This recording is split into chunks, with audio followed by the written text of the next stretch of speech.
Bienvenue dans cette capsule qui a comme objectif de vous inviter à tester avec nous une hypothèse selon laquelle il y aurait moyen d'évaluer la qualité de l'air en un seul coup d'œil. Pour cela, partons à la découverte des petits êtres fascinants que sont les lichens qui poussent sur les troncs des arbres. Ah ben non, ce ne sont pas des lichens, ce sont des mousses ici.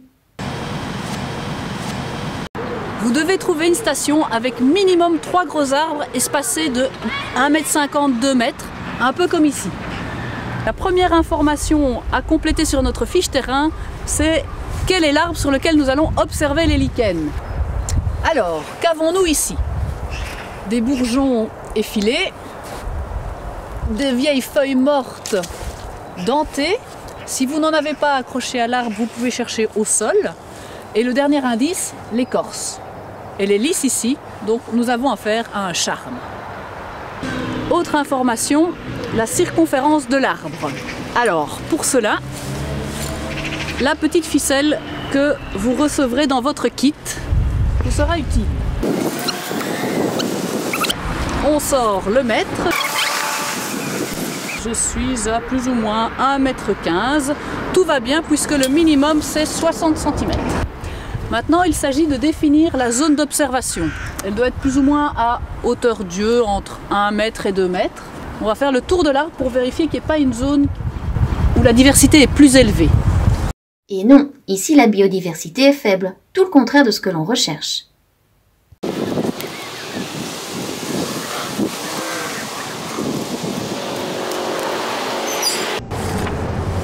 Parfait.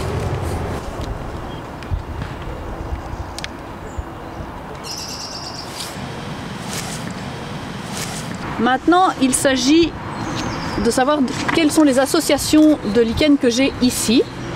Et donc, on peut voir ici déjà un thalle crustacé. Pour rappel, un thalle crustacé est incrusté sur son support, on ne sait pas le décrocher. Vous en avez un autre exemple ici, la tache verte. Celle-là, c'est la même que celle-là. Donc j'ai des thalles crustacés et tous les autres, ce sont des thalles foliacées. Vous voyez les feuilles qui sont faites par le lichen et on peut le décrocher de son support. La troisième catégorie de thalles, ce sont les thalles fruticuleux qui sont accrochés à un endroit et qui forment des lanières et je n'en ai pas ici. Donc je coche thalles crustacées plus thalles foliacées. Attaquons-nous maintenant à ce tableau. Par exemple, celui-ci, c'est un crustacé blanc. Combien de fois le trouvons-nous dans notre zone d'observation? Une fois ici, une fois là, ça fait 2. Et par contre, il n'est pas dans les autres cases. Donc, ça fait 2. Celui-là, c'est un foliacé et il est vert foncé. Appelons-le foliacé vert foncé. Alors, il est une fois ici. Ici aussi, ça fait 2. 9, 10.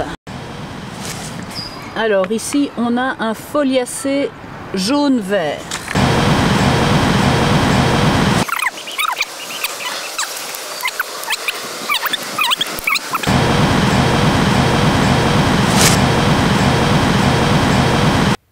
Attention, certains arbres peuvent vous jouer des tours.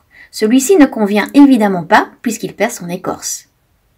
Voilà, maintenant que vous savez comment il faut faire pour un arbre, il suffit de le refaire pour les autres. Et il ne me reste plus qu'à vous souhaiter beaucoup de plaisir et une belle découverte.